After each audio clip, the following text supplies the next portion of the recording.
This is Day 9 Daily number 449, where we learn to be a better gamer. Before I say anything at all about what's going to happen today, which is going to be a crazy game, I needed to plug the most important StarCraft 2 event of all time.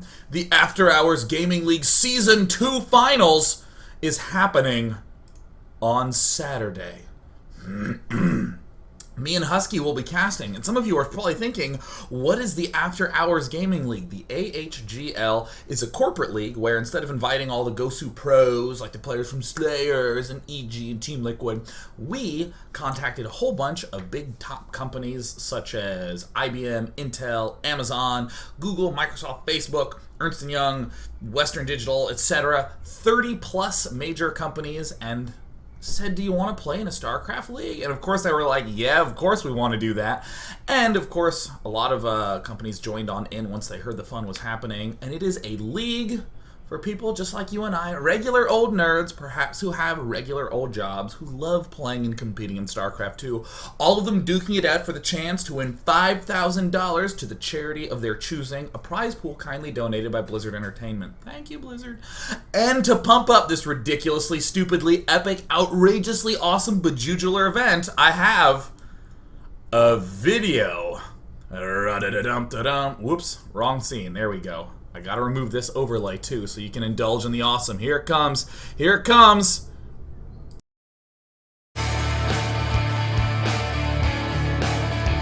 It looks like some incredible force field of zealots will continue to be able to rip apart all of those roaches. The Zerg army is going to melt. Oh my goodness. IBM toss. IBM toss. Now breaking down the front door. The roach warren falls. That is an insane amount of expansions coming up very quickly for J-Dub. And look at this. Looks like he wants to transition back into Roach Hydra. I don't see any more infestors over on ShamWow side, so he's not going to be able to do too much to fight off these roaches just by the sheer numbers advantage.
I forgot to turn my microphone on. I'm an idiot.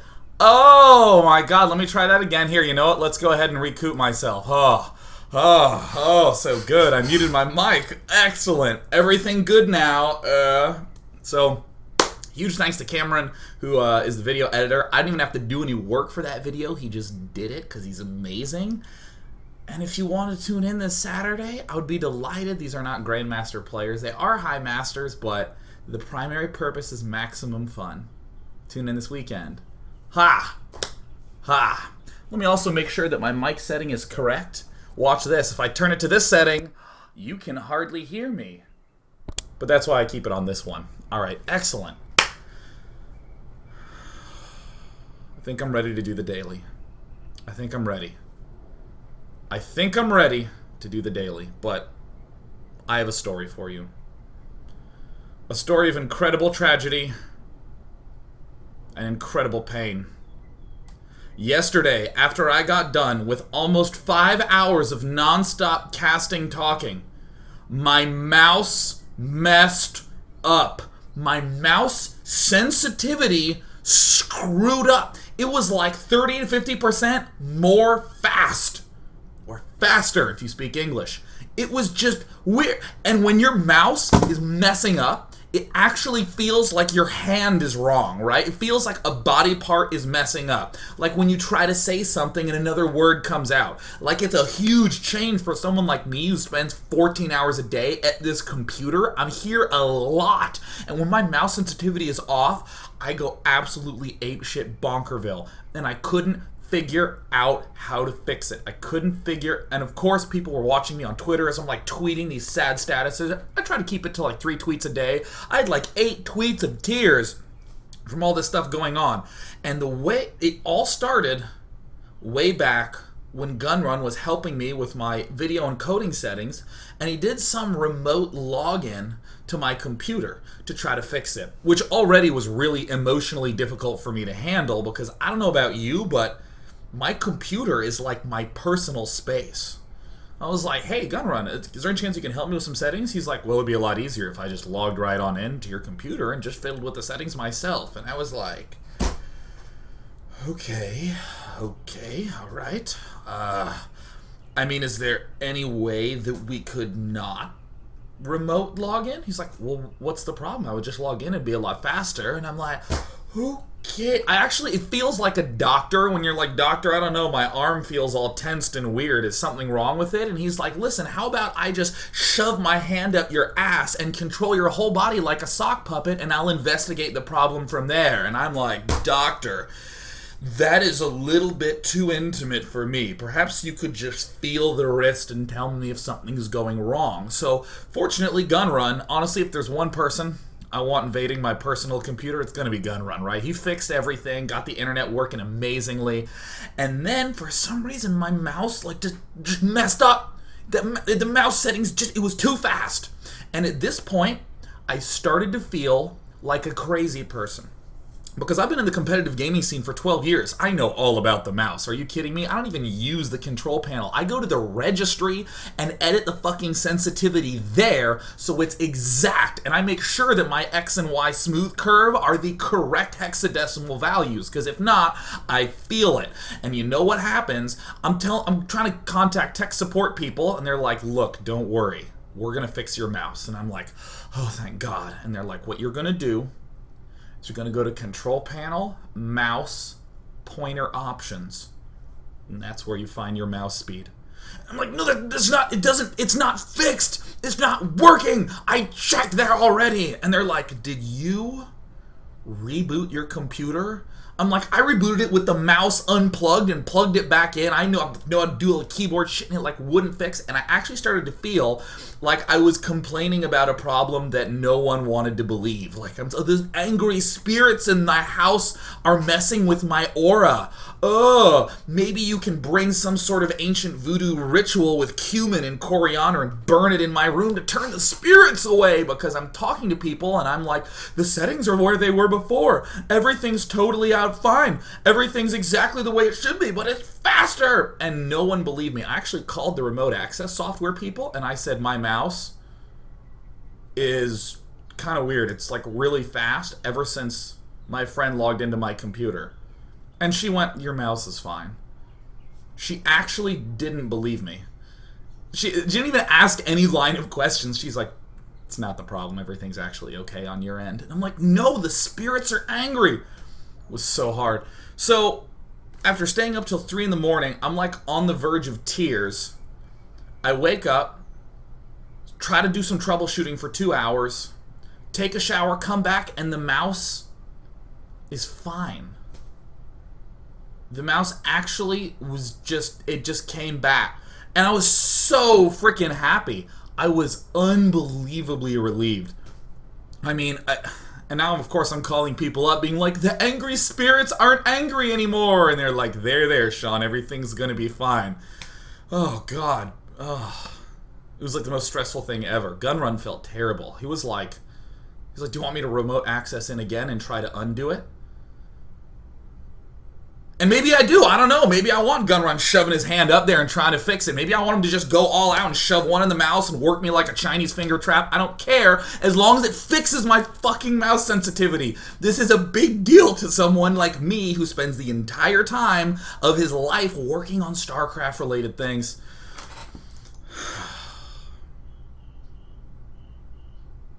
So hopefully everything's going to be okay now. Hopefully everything's going to be fine and no sort of weird odd voodoo skeletons come and mess with my sensitivity again, because if they do, I'm going to be upset. It's really upsetting when your mouse sensitivity is off. You want to go to the next episode on Netflix and you just go right past it. Fucking tech support, man. Alright, now we're going to go ahead and hop into the Day 9 Daily, where we are going to be examining, after we have seen Sean recover from his psychological trauma, we're going to be examining this incredible game between WannabeCool and Morrow. Before I end up doing anything else, I just would like to ask if the audio's going okay for everyone, because Gunrun actually re-optimized all my settings, and I fiddled with some, and I just wanted to make sure it's not messed up. I just want to make sure. If the audio's good, type 9. If the audio's bad, type 0, and do not type things in between. If it's out of sync, please type 5. If it's out of sync, type 5. That's weird that it would be out of sync. That doesn't make sense. Is it really out of sync for everybody?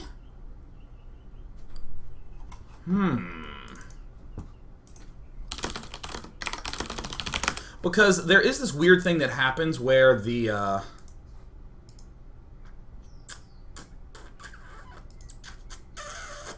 Yeah, that's so weird.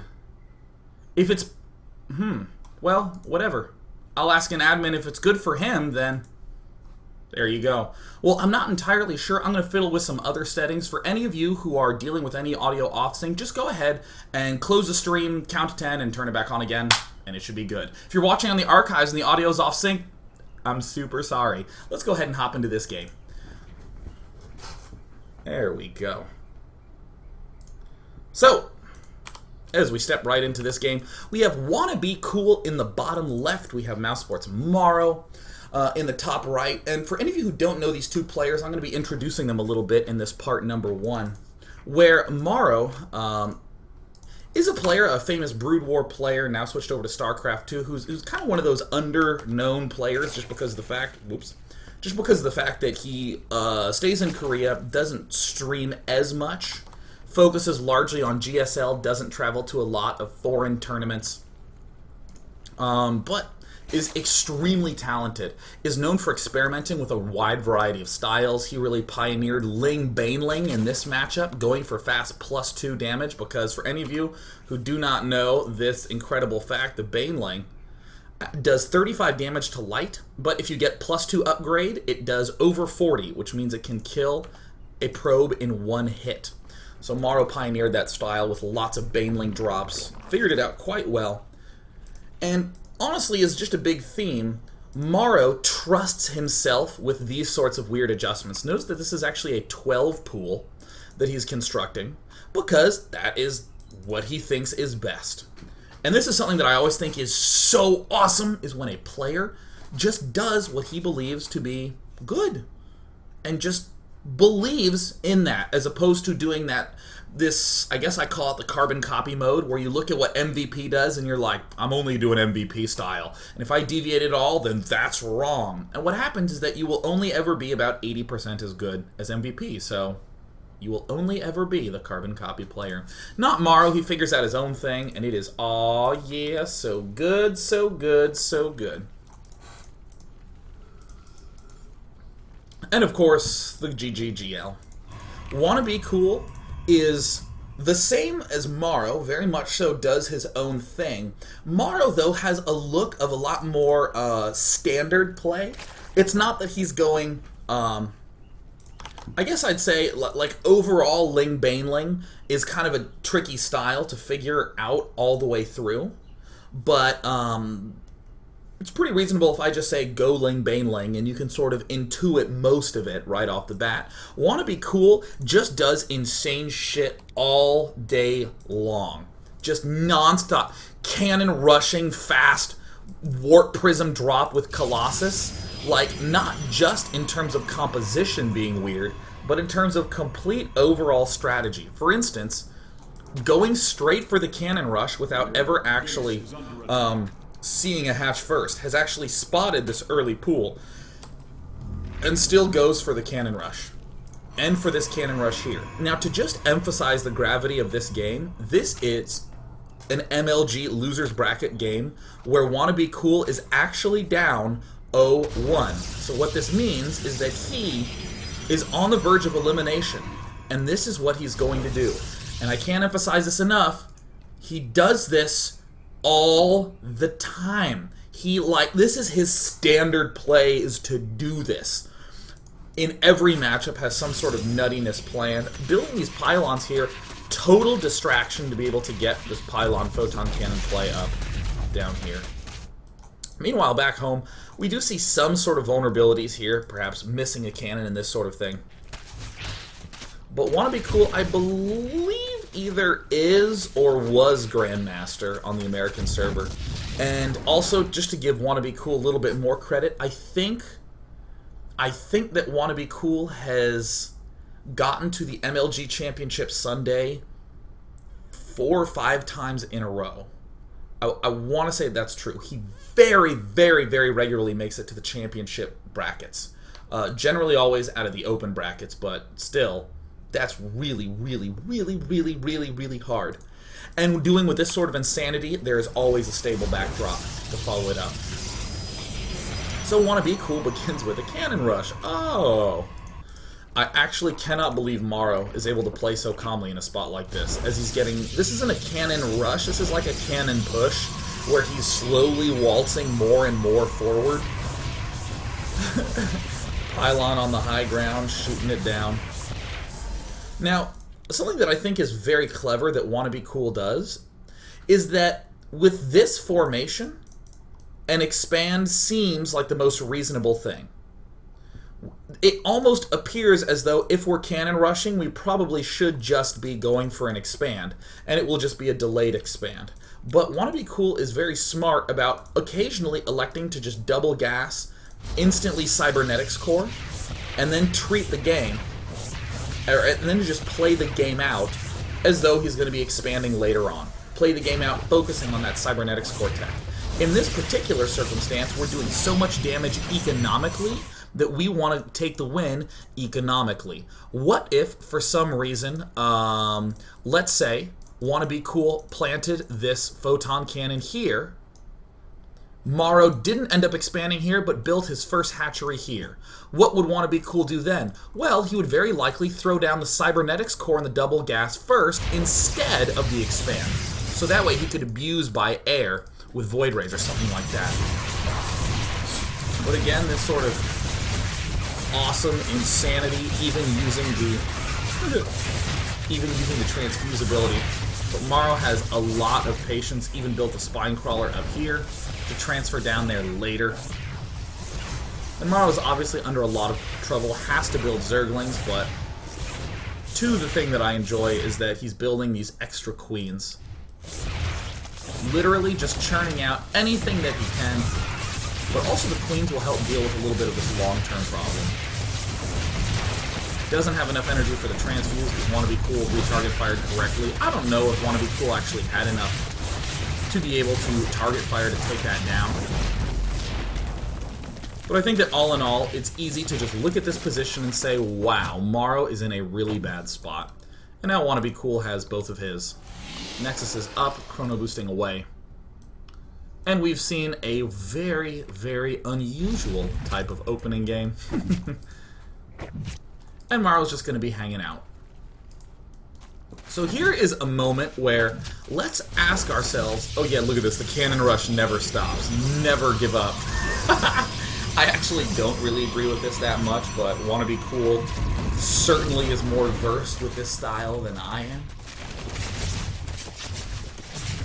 But Morrow just does the nice calm adjustment. Notice that there's no suiciding of Lings to take it out faster, just taking it out in a guaranteed fashion. And only losing a little bit of money in that. And you can see that, interestingly, it ends up being kind of an even trade in terms of resources. I'm kind of feeling like the SC sound effects are a little loud today, but I guess I am hallucinating. No big deal. So, Morrow really just in a totally weird position. WannabeCool has sort of forced this to occur. And I particularly love this Void Ray follow-up because the most effective way to get the most effective way to defend a third as Zerg is largely creep focused. Having creep join the bases so my queens can get there. Having a lot of creep so I can throw down the spore crawlers. If we have delayed the expansion, it's really hard for him to have any creep there. So getting the Void Ray kind of guarantees that there's going to be absolutely no third base up. I think this is very, very, very smart play by WannabeCool. I mean, kind of an insane way that he snaked his composition back to this point. Now, if you're Morrow, we kind of want to ask ourselves, what was our original plan? Did we want to go for 3 base and do the Stefano style, try to get maxed on roaches at 11 minutes?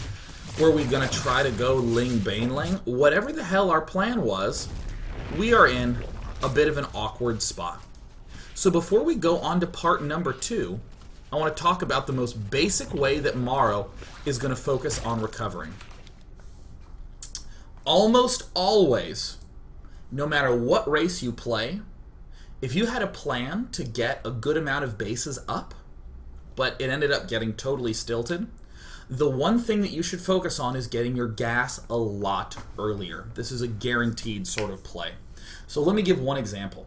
If I wanted to go for 3 bases fast as Zerg, I go natural expansion, then I throw down my third. You know, like Stefano does, like pretty much all Zerg players do. Dong Regu does this pretty much almost always against the fast expanding Zergy buddy.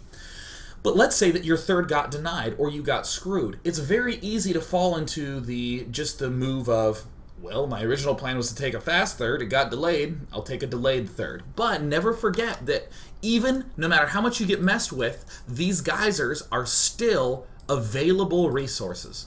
So though we see Morrow having enough money to, say, throw down and expand, and it looks like he's gearing up to do that sort of thing, as an excellent recovery technique, flooding the gas geysers and focusing on the gas is so great. I'm trying to think of one more example.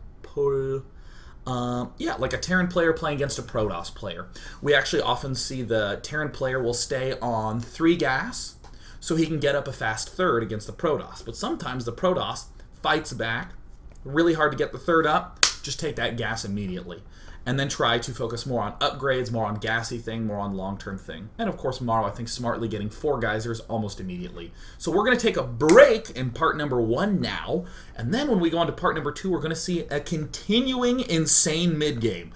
Just reflect deeply on how nuts the game has been thus far. And more importantly, how is Morrow going to recover from this awful spot using this great technique of switching heavily to gas play? Let's find out after das break.